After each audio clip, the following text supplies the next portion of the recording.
It is 3 days to the presidential and parliamentary elections. Good morning. Welcome to NewsDesk. We're live on DSTV channel 421, GoTV channel 125, across all our social media handles. We are Joe News on TV. Coming up within the next 60 minutes, CODEO worried about incidents of vote buying in Monday's special voting exercise. We have excerpts of a report released by the Election Observer Group as they demand the immediate investigation and punishment of culprits. Also, it is just 3 days to the presidential and parliamentary elections. We'll take a trip around the country to gauge the mood of voters.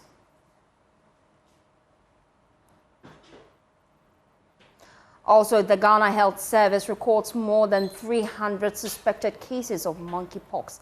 We'll tell you what the service is doing to deal with the situation.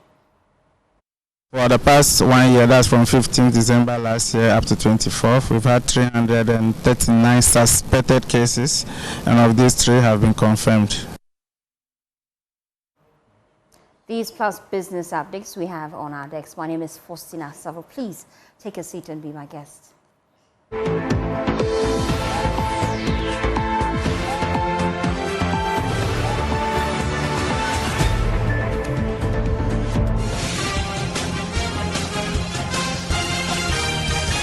Election Headquarters is brought to you by Petrosol Platinum Energy, Energizing Dreams, Chopbox Technology, a convenient service, German Ozone Medical Center, Alternative Therapy, Dental, Wellness and Beauty, the Chartered Institute of Management Accountants CIMA, and the American Institute of Certified Public Accountants AICPA, together as the Association of International Certified Professional Accountants. Youth Break Foundation, bridging the gaps for positive youth development. Syntex Tanks, Air Strong, Air Tough, Potential Real Estate, your trusted partner in real estate. Deluxe Paints, Paints Mu Champion.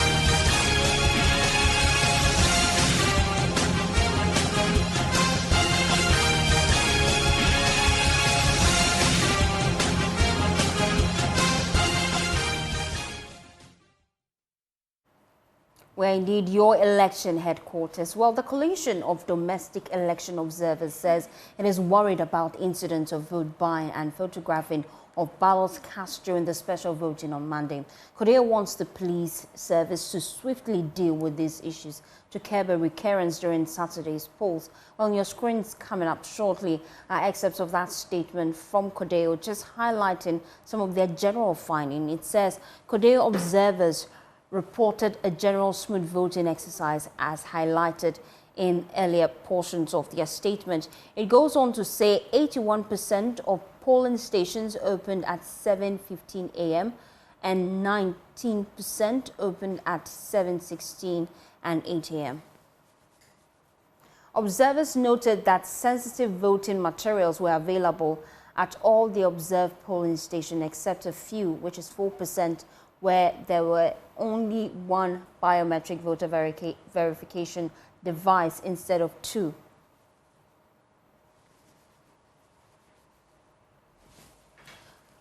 Most, which is 97% of the observers and the observed polling station, did not face any malfunction or BVD system through the day.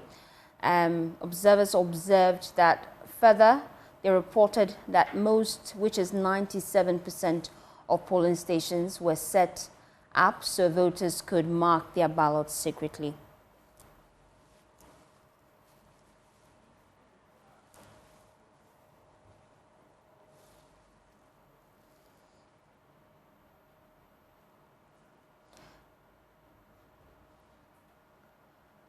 Well, to some of the key findings, they raised concerns about photographing of thumb-printed ballots, and observers from CODEO reported critical incidents that compromised the secrecy of the vote, such as voters taking a picture of their ballot after thumb-printing it. They cite examples. They say at the Cape Coast North constituency in the central region, a voter attempted to photograph their vote, but the security officials intercepted him. They also state another example here in the Greater Accra region at Blakema South. A voter went into the voting booth and photographed the ballot paper showing her vote for the presidential candidate. In the northeast region, Wale to be precise, they say a party agent and security officials intercepted a voter who photographed their vote before casting the ballot. And they say that was one of the things they spotted as well. In the central, in Bogatanga Central, in the Upper East region, they say a police officer photographed their vote. The matter was subsequently reported to the police inspector on duty at the polling station. So key issues they raised there, issues of some of the individuals going to vote, taking pictures of their ballot. They also cite another example in the Upper East region, Navrongo Central to be precise. They say an EC official and a police officer were seen taking pictures of their respective ballots. This is shocking because this is an EC official and a police officer. Now, when it comes to incidents of vote buying, they say observers reported 2 cases of alleged vote buying. One in the Volta region, Keta. We didn't have visuals of this, but CODEO says the observers on the ground reported this. They said some party representatives at the polling station shed money to people who voted for their candidates. They didn't specify which side in terms of the political party, but they're citing that example in Keta. They also come to the Greater Accra region, Wejagbawe constituency.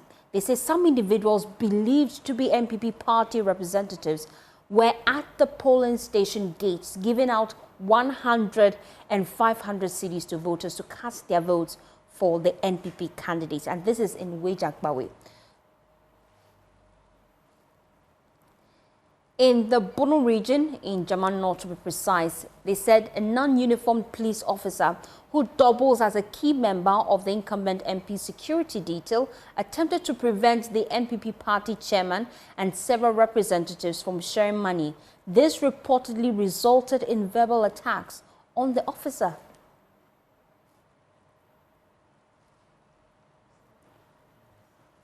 Let me bring in Rhoda Osei-Afo. She's Senior Research Analyst at CODEO. Thank you so much for your time. Some key findings there that you're pointing out to us. Some of them we didn't capture. You raised concerns about Keta constituency. Let's look at some of the key findings there.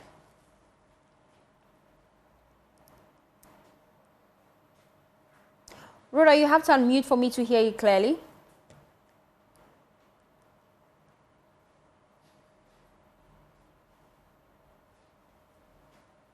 Well, we're just working the lines to get Rhoda. She is Senior Research Analyst at CODEO. We're just looking at some of the key findings CODEO have put out, raising concerns about allegations of vote buying in other regions that we're not aware of.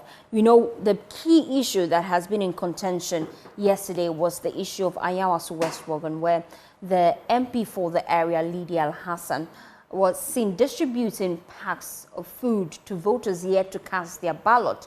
Now, we've heard from her aide who says that it is not the case. They actually go ahead to defend it, that she was not seen on camera distributing the meal.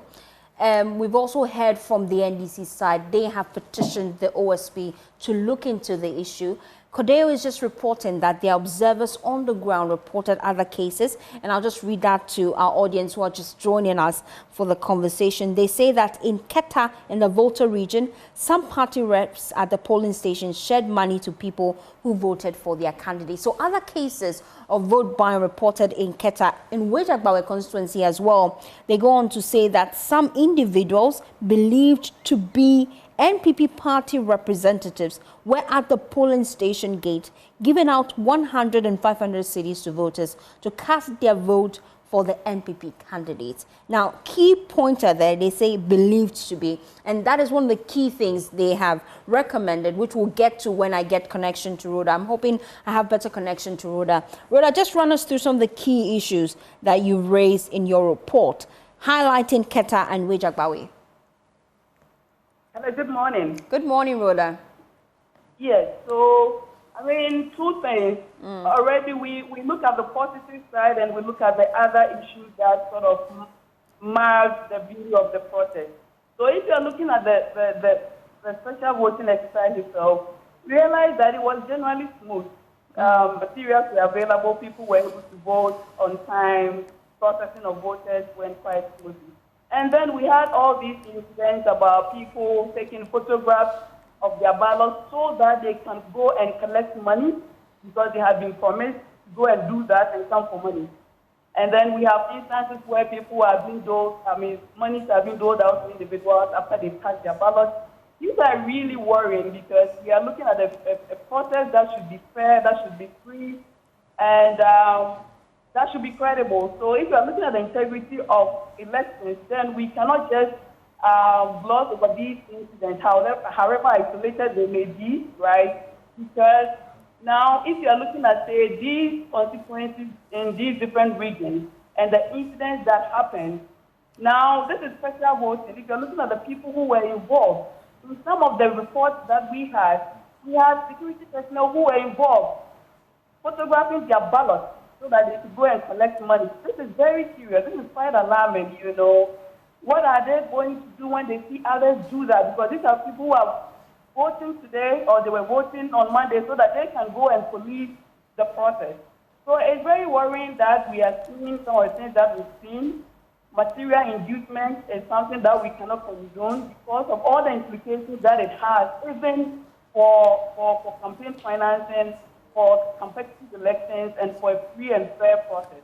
So this is why we are worried, and we are calling on the Electoral Commission to step up voter education, that as we head into December 7th, people should be looking out for these things, and people should be desisting from these behaviors. You know, already we've been specific, we've been able to identify instances where these happen. We are expecting that the relevant authorities, especially the Ghana Police Service, will be able to take up some of these issues up.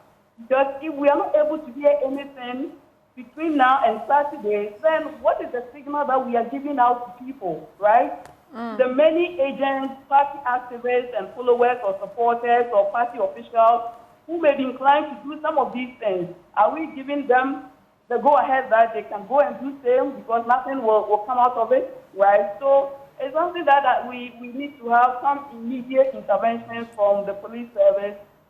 So far, we know that they've been stepping up in terms of their investigation, in terms of informing the public about some of the things that have come up so far in the electoral process. So we are expecting that they will act same in a similar manner in respect of these issues that have come up. I'm just going through some of the key findings in your report, and one of interest to me personally is the issue in the Upper East region, Navrongo Central to be precise. In your report, you say an EC official and a police officer were seen taking pictures of their respective ballots. That's worrying because an EC official should know better. What are some of your recommendations? It is, as I was saying, these are the people that you know that they should be aware of the process and the rules and what is supposed to be. So if we are seeing them involved in these violations, then it is worrying. But as I said, the call goes out to, for now, at least two key institutions, the Electoral Commission, right, talking to their agents, their officials, poll staff, about what they should desist from, right? And not just they themselves as individuals, as poll officials, but also in terms of exercising their mandate over some of these issues. If they see that candidates, parliamentary candidates are around polling stations, they are interacting with people with the intention of persuading them, they should be able to intervene, they should be able to step the authorities to stop that kind of behavior, right? Yeah. If you were at Ayahuasca and you saw these parliamentary candidates, as an election official, as a presiding officer, what would you do, right? So they should be able to, based on what has emerged, they should be able to step up their communication to their poll officials in terms of what they should be doing to stop these things, and then also to the Ghana Police Service, that even though we've seen the officials involved, we are expecting that at least some action will be taken against those people, but also in terms of the rest, the many other, the thousands who are also police, who will be on duty, what they should be, the kind of action that they should be taking so that we can all stop this and that we can go into this election, come out of it with the idea that we've had a free and fair and a credible process, and that we will not come back with issues lingering on our minds as to whether we had a free process at all, whether this was a very fair process at all. So those are not the kind of stories that we want to come back after the whole exercise. This is a massive exercise. You don't want to go through it and then afterwards you have all these incidents like we had in 2020, where some incidents of violence continue to mar the beauty of the process that we had. So I think the earlier we act, the earlier we see some action from these institutions, the better it will be for all of us. Now, for many, there's a lot of concern because this special voting exercise is some sort of dress rehearsal for the actual event coming up on Saturday. We've heard from the opposition NDC 7 notice that with regards to Ayawaso West Wagon, they will be petitioning the OSP to look into the matter. We've heard from Shiraj condemning the matter. Do you propose an independent body to investigate these cases of vote buying, especially when we have seen that even the police sometimes is complicit? I think for now, the police should be able to take action on these cases, right? In a few instances, we heard about some arrests being made. So we want to know, we would want the police to inform us, to update us about the outcomes of investigations, how where we are with all those issues. Because as you said, for some, this may be dress rehearsal, right? Yeah. So that people cannot now go and then prepare themselves, say, okay, based on all that we saw with the special voting, we believe that we can actually go on to the elections and indulge in some of these behaviors, some of these tendencies which are illegal. So yes, the police should, I think they are in a position that they can act, they should be able to act on these issues. And then the Electoral Commission too they should be able to also do their bit in terms of voter education, in terms of communication with poll officials. Thank you, Rhoda. She's Senior Research Analyst at CODEO. Now, with just 3 days to the presidential and parliamentary elections and campaigns set to end on Thursday, we want to take a trip across the country to gauge the mood of voters. Let's engage some of our correspondents. We start from Ina Talia Kwanzaa. She joins us from the Central region. Thank you, Ina, for your time here on Newsdesk. I just wanted to find out what's the mood in your constituency.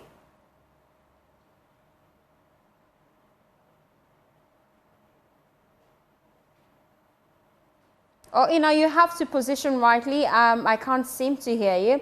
Let's move to Bono region. Anas Sabit is on standby for me. Anas, what's the mood in your area?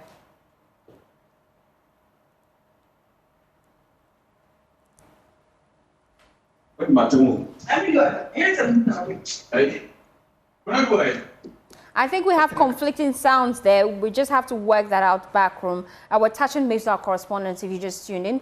We're just trying to get a mood in some of the constituencies. We know we just have 3 more days to the December 7 polls. We also know that campaign will officially end tomorrow. And so we're just getting the mood from the various constituencies. We're touching base with our Central Regional correspondent in Natalia. We're also touching base with our Bono correspondent, Anas Sabit. Anas, I'm hoping to have better connection to you now. What's the mood in your area? Faustina, if you can hear me, loud and clear. Here in the Bono region, both, I mean, all political parties are, finalizing their campaigns. We have the NDC last night holding a vigil across the major, municipalities or major towns in the region. Here in Techiman, between 7 and 11 p.m., the NDC walked throughout the town to, mass their grounds, their base to ensure that the people voting for them as expected. We have also been monitoring the situation from all 11 constituencies of the region. The Techiman South constituency, as we all know, if you remember in 2020, there were some, shootings here that, led to the death of some 2. This time around, the parties are assuring us, on the security agencies are equally assuring us that enough preparations, enough professional means are.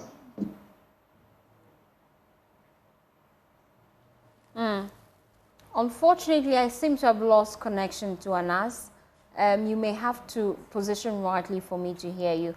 Whilst we work that out, rather, Eric Asante will be joining us from the Central region. Eric, what's the mood in your area?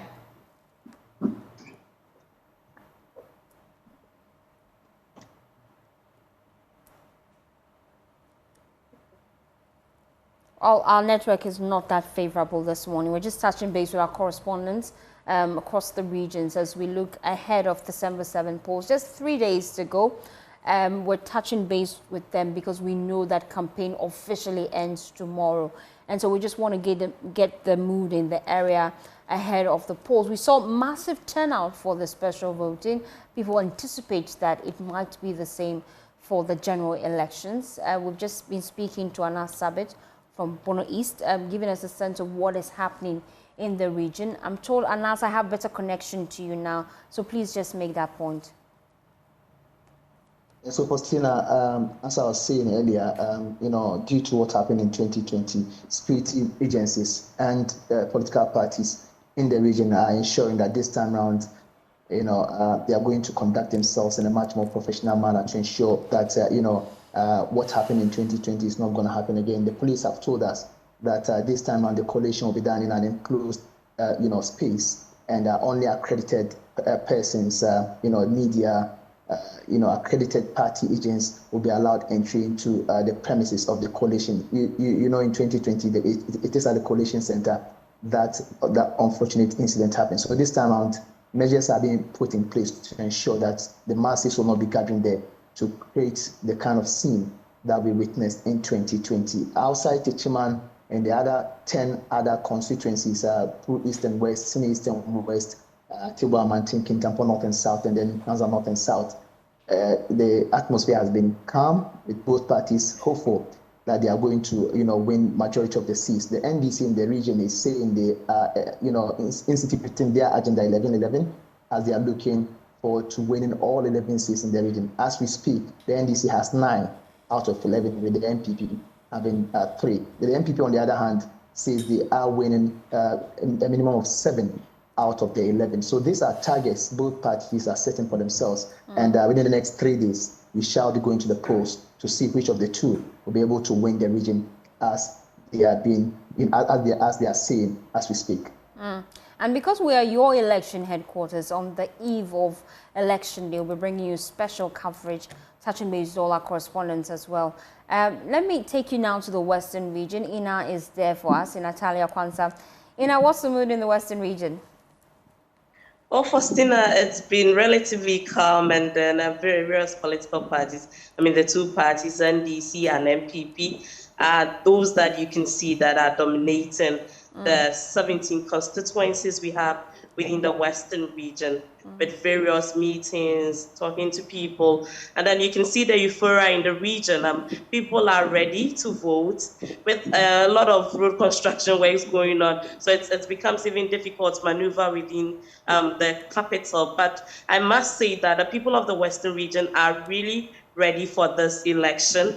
We didn't vote for the special voting on Monday, and so we are preparing, the region is preparing for the special voting on Thursday, which is tomorrow, and then on 7th December on Saturday. So I can say that in the region, people are prepared to go cast their votes to elect the next president and then the next parliamentary candidates for the various constituencies in the region. But first, now let me take you through how the Western region has been when it comes to voting. For instance, Sekendi, Efia, and then Takoradi is known to be an MPP stronghold in the Western region here. When you go to the 3 Amenfis, that is Amenfi East, West, and Central, it is also known to be a stronghold of the NDC, and then Jomoro and Elembele. Shama has been a swing, constituency for both the NPP and the NDC. Yeah, so these are the few constituencies I can talk about. And then Empower as well has also been a swing, constituency for both NDC and MPP. But for this time, they are all hopeful that they are going to have as much constituencies as because of what they think. For the MPP, they feel that they have done so much for the people of the Western region. And then the NDC also feels that there is more to be done. The controversies that came with the president's statues, our PTC interchange, the market circle, which is yet to be completed, and all that. These are some of the things that the NDC has been leveraging on here in the region. Ina, it's great to have you back with us, and I'm looking forward to be on the grounds with you coming December 7th. Well, that's it. We've touched base with our correspondent from the Western region, Bono East. Let's take you now to the Central region. I'm told I have better connection to Erica Santi. Erica Santi, I'm sure the excitement in that region is one you can report of.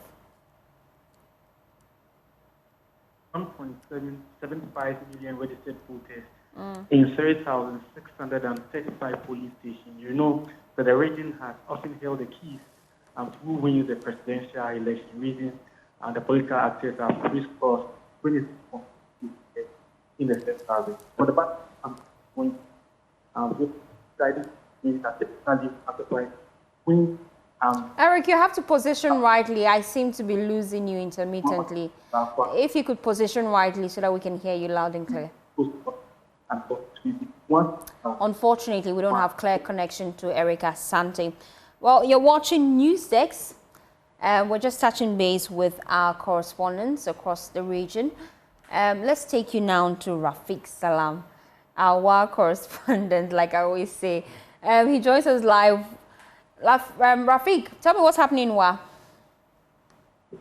The mood in Wa, people are really expecting the polls on Saturday, and so the political parties are busy preparing, trying to put a last-minute started to whatever they want to do on Saturday. And so all political parties are in the region are in pensive mood, expecting on what will happen on Saturday. And then from all sides, or from all indications, all sides are saying that they will claim the victory on Saturday, December 7th. Thank you, Rafiq Salam. Just touching base with our correspondents across the regions, giving you a sense of what we should expect coming December 7th. Now, in Lambussie, the former General Secretary of the Ghana Medical Association, Professor Titus Kofi Bayo, is pitching his strength against the incumbent Member of Parliament, John Baligi, hoping to reclaim the seat for the National Democratic Congress. The NDC ceded the seat to the governing New Patriotic Party in the last elections, and John Baligi says he's hoping to entrench himself on the seat for the NPP, while Professor Bayo says the time is ripe for him to take over. There's more in this report by Rafiq Salam. The Lambussie constituency, on its creation in 1992, was part of the Jiriba district alongside the Jiriba constituency. It remained as such until 2004, when the Lambussie district was created. The National Democratic Congress has been the dominant party, winning all presidential elections in the constituency. Out of the 8 parliamentary elections held, the NDC won the parliamentary seats 6 times. The seat only flipped twice to the side of the MPP. Many are of the opinion that it is a swing seat. However, both the parliamentary candidates of the MPP and NDC, John Yelvile Baligi and Professor Titus Bayo, respectively disagrees. Mark my lips. We are entrenching MPP in this constituency. I don't think the NDC has a candidate yet. Perhaps in the subsequent elections. But for now, I can tell you we've won the elections and we are winning by a wider margin of not less than 3,000 from the 630 that we won. Even when we lost the seat last year, His Excellency John Dramani Mahama had over 70% of the vote. How can this be a swing constituency? It should tell that something was not right. NPP has won this seat only twice, and none of them have they gone beyond 4 years. So this is a message to the current MP. He should do his best and do his parting notes and be preparing to hand over. Professor Bayo says he intends to offer quality leadership laced with quality service, which has been missing in the last 4 years. The results, according to him, is the underdevelopment and the poverty that the people are wallowing in. He took the district chief executive for Lambussie, George Ran Naluri, to the cleaners for refusing to stay in his official residence for a private guest house at the cost of the poor taxpayer. Till date, he still lives in a hotel. What explanation does he have? 4 years you have been a DC, and you think that is quality leadership? Unfortunate. We are told that this particular bungalow was renovated almost 3 years ago. And so let's see whether someone is really staying in this particular structure. Hello? Security! Security! I've been doing this for the past 30 minutes, but it appears that there is no human inside the residence of the district chief executive. George Giral Naluri, however, debunked the claim. Though he considers staying in the guest house, it is neither a cost to him nor the Lambussie District Assembly. And what we are now waiting for is, I think, about 2 items for him to supply.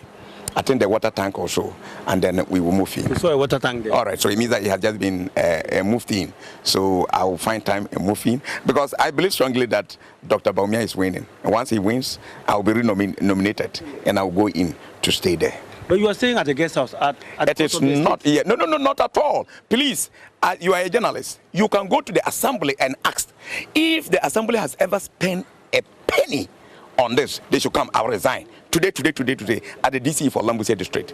If the assembly has ever spent 20 pesos on my staying here, I, Naluri George Gerard, the DC for Lambussie District, I will resign immediately.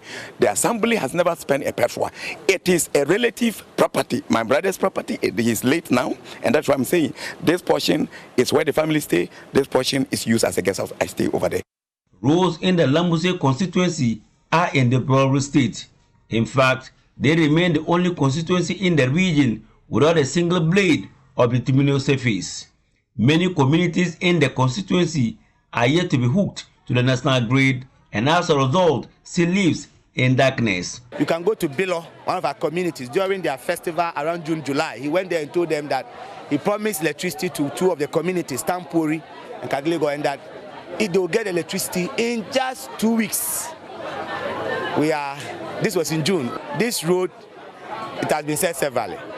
They mentioned on their political platform that from Pena through Samoa to Zene, that road, they were going to asphalt it within some few months. It's still as it is. It has not even been resurfaced.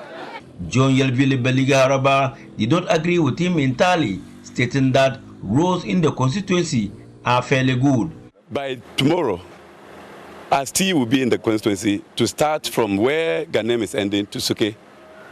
Guma and Sons will be starting from Tampue Junction to Pina here. Both roads, the longest road within the constituency, bitumen surfacing. What is he talking about? Rome wasn't built in a day. And for me to be able to re-gravel most of the roads in this constituency, just taking all the roads and come back to give a sincere report as to whether the roads are good or bad. I can even say my roads are better than some suburban communities in the West Central.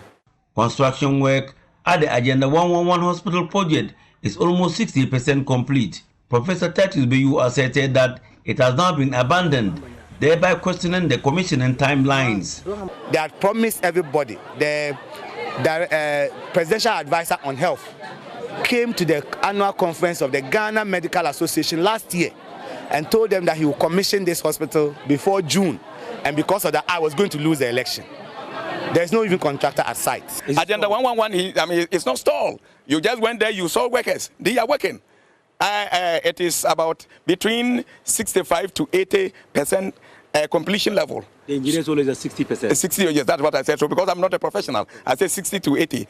Both parties are on each other's throat, accusing each other of attempting to bribe the electorates. Former Lambussie District Chief Executive and a bleeding heart defender of the record of Professor Bayu, Kofi Bumdiaka, says the former will run to victory because of what he has sacrificed for the people of Lambussie. Educationally, health, infrastructure, and a lot more. Besides that, we have a story to tell. And I've been telling the people, despite the fact that MPP is using money, and that money will help them. It will not help them, we are winning the seat, and your mama will go to the Flagstaff House. Both candidates are also sure of victory. The polls are showing clearly that I'm in the lead, but you cannot relax. You have to continue to work. And until the last ballot is counted, I can't say much. But the people of Lambussie continue to assure me, and I'm very confident. People of Lambussie appreciate good things and would not want to exchange their black and white, their color TV for a black and white. However, Imran Mohammed of the Liberal Party of Ghana thinks he is a better option and hopes to break the duopoly of the MPP and the NDC. December 7 will decide between the trio. Reporting for the news, Rafik Salam, Lambussie.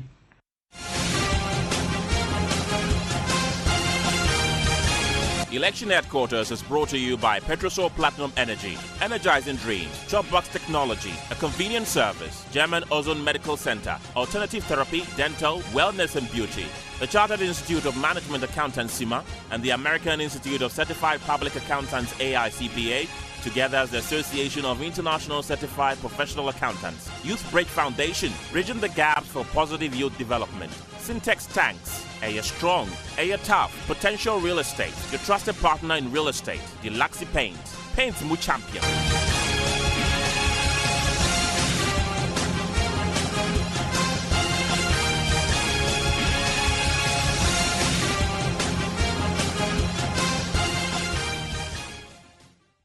Well, away from that, the Ghana Health Service is worried about a rise in monkeypox cases across Ghana. Ghana has recorded 400 suspected cases. Now, to curb this, the Ghana Field Epidemiology and Laboratory Training Program, in partnership with the Ghana Health Service, has intensified surveillance and safety measures. Victoria Osakwe has more from the 7th Scientific Conference held in Accra. The 7th Ghana Field Epidemiology and Laboratory Training Program, GFELPT, in partnership with the Ghana Health Service, is expected to make significant strides in managing public health challenges like the monkeypox disease, cholera, among others. Dr. Patrick Kumar Boache, Director General for the Ghana Health Service, explained how FELTP trained personnel have been instrumental in improving disease surveillance and outbreak management. The people trained here today are some of the key technical people whose responsibility of surveillance, epidemiology, and making sure that they are able to identify disease conditions early enough. Professor Ernest Kenu, Program Director for GFELTP, also highlighted the aim of the collaboration and some of the technologies used to detect the outbreak of diseases. We always find out how do we deal with the mental component of all this. And that is why Africa CDC this year is bringing 10 people who are supposed to be trained in responding to outbreak and at the same time helping them to deal with the mental issues that comes with outbreaks, pandemics, all over the world. To teach them how to use the geographical positioning system, which you call the GIS, to be able to show where is the problem in terms of spatial distribution of problems. And that makes it very easy, and pictorially you can see where the problems are and how to address them. And in all this, we make sure that we are able to detect risk. Dr. Done Kofi Ameme, Regional Technical Coordinator for the African Field Epidemiology Network, relayed information pertaining to the outbreak of monkeypox and outlined the measures put in place to curtail them. The Situational report on monkeypox as of 24th November. For the past 1 year, that's from 15th December last year up to 24th. 339 suspected cases, and of these 3 have been confirmed. There are actions that are being taken for surveillance.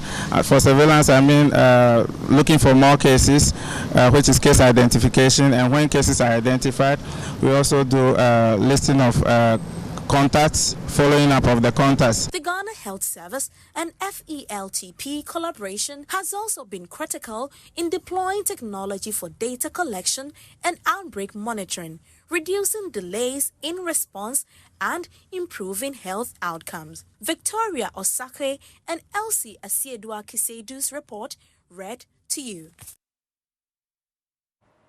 We're also watching News Next. We'll be back with business updates. Please stay tuned in.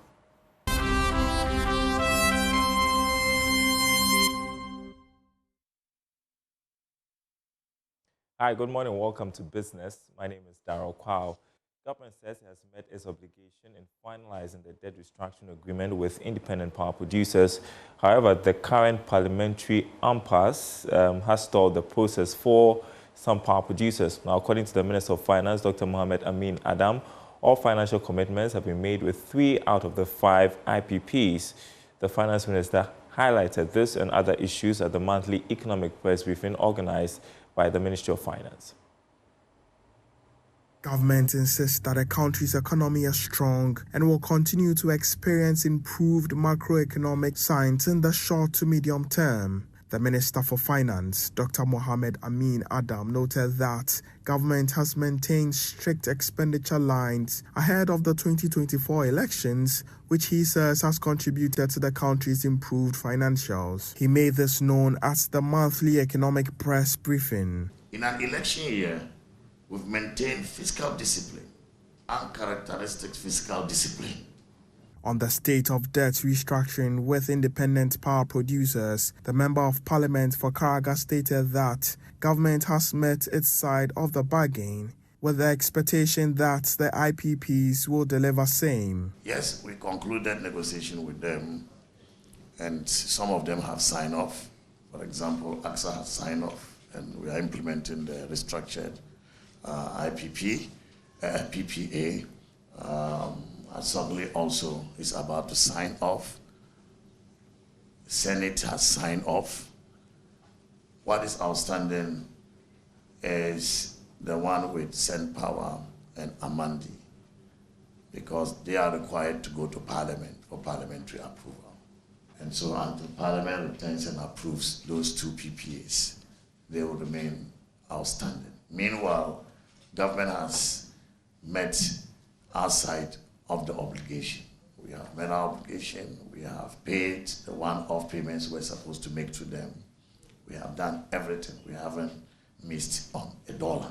Dr. Amin Adam was optimistic that holders of structured debt will recover their monies in the short term. I want to assure the people of Ghana, particularly those who have lost money, that this recovery is not by accident. We've implemented good policies. We've implemented measures that are driving the economy back. And with the rate of recovery we are seeing, I do not have any doubt that in a year or two, those who have lost money will recover their money. He assured that government is more than ready to service outstanding coupon payments. We've already paid coupons amounting to about 520 million United States dollars, which we did in October. Our next coupon payment will be 2nd January, and we are ready. We are not going to default. With $360 million expected to hit government accounts in the coming days, many anticipate a stable currency in the next couple of weeks. Additionally, the Minister of Finance believes that improved macroeconomic indicators underscore a strong economy. From the Ministry of Finance for Joy Business, Isaac Atasenyako.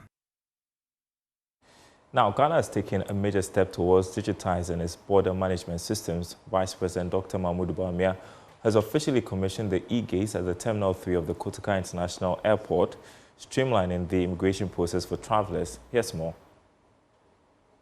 Vice President Dr. Mahmoud Bawumia has unveiled the e-gate at the arrival section of Terminal 3 at the Kotoka International Airport.